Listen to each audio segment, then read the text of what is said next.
Dust rolled across the open plains. Fez wanted posters fluttered on crooked fences. Mae Harper's face was printed on each one. Wanted for robbery, arson, and murder. None of it was true. She had spent months running, hiding, among abandoned barns and ghost towns. Behind her, every night, she felt the same shadow. Colt Warrens, the relentless bounty hunter, known for never failing a capture. Colt Mae was just another hunt.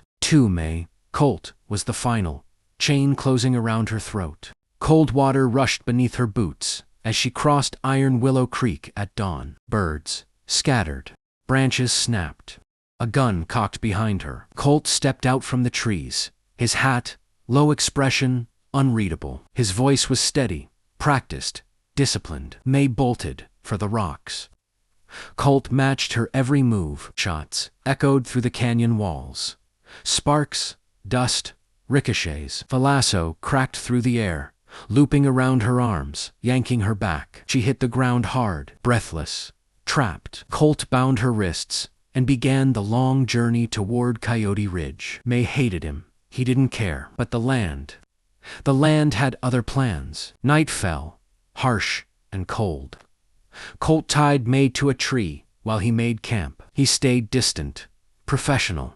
She glared, plotting escape with every breath. Then, far across the plains, the sky erupted with orange flame. The wildfire. And fast. Wind drove it straight toward them. Colt cursed, cut her ropes, and dragged her onto his horse. Mae fought him, furious, screaming that she'd rather burn. But when the fire came roaring down the hill, like a living beast, Mae clung to him. The world turned into smoke and heat. They thundered through the burning forest together, Colt shielding her with his coat, Mae gripping his belt, their lives tied in the span of moments. When they finally broke through the fire line and collapsed near a riverbank, Mae's view of Colt shifted. He didn't have to save her, but he did. The fire destroyed the trail back to town, with no food, no map, and miles of ash between them and civilization. Colt and Mae were forced to work together. Colt remained cold and silent. Mae remained stubborn, but watchful. Still, something changed in the quiet moments. Colt giving her half his jerky when she couldn't walk anymore. Mae tying a makeshift bandage on his burned arm. The two sitting back to back through the night, listening for wolves, enemies. Yes, but alive, because of each other. That truth became impossible to ignore. When dawn came, Mae finally told her truth. Silas Crotha, outlaw gang leader, and her former friend, had framed her, and Marshal Harlan Boone had agreed to hunt her because her father refused to sell his ranch. Colt didn't show much emotion, but he listened. For the first time, Mae saw uncertainty in Colt's eyes. He'd chased hundreds of criminals, but what if this time the criminal wasn't a criminal at all? That question began to gnaw at him. As they traveled deeper into the wilderness, they stumbled into Silas Crow's territory. Gunshots cracked through the cliffs. Colt fought fiercely, taking down 2 of Crow's men. Mae ducked behind Colt, and Colt shielded her instinctively before grabbing Mae and diving behind a boulder. Silas himself appeared on the ridge above, smiling with cruelty. He taunted Mae, making it clear he'd enjoyed ruining her life. Colt's jaw clenched. He aimed carefully. Silas retreated, leaving his men to finish the job. Mae's panic and Colt's instinct came together in one desperate escape, fleeing through the narrow ravine, sprinting, stumbling over rocks, barely surviving the chase. And when they finally collapsed in a small cave, breathing hard, Mae realized Colt had risked his life to protect her. Not for the bounty, not for the job, for her. Rain poured outside. Lightning lit the cavern. The two were soaked, cold, exhausted. In the flickering glow of Colt's small fire, Mae saw him differently. Not as a hunter, but as a man who carried his own burdens. He confessed one thing. He'd once loved someone who died because he trusted the wrong person. Since then, he'd trusted no one. Mae understood that kind of pain. They were 2 broken souls, trapped in a world that had taken too much from them. Slowly, walls cracked, warmth built. Colt shared his blanket with her. Mae rested her head against his shoulder. Enemies, no more. Just 2 hearts thawing in the firelight. After a week in the wilderness, they finally reached the outskirts of town. Mae expected Colt to turn her in. Her heart sank with each step, but Colt walked straight past the sheriff's office, jaw set with determination. He told Mae he believed her. He would fight with her. He would clear her name. Mae couldn't speak.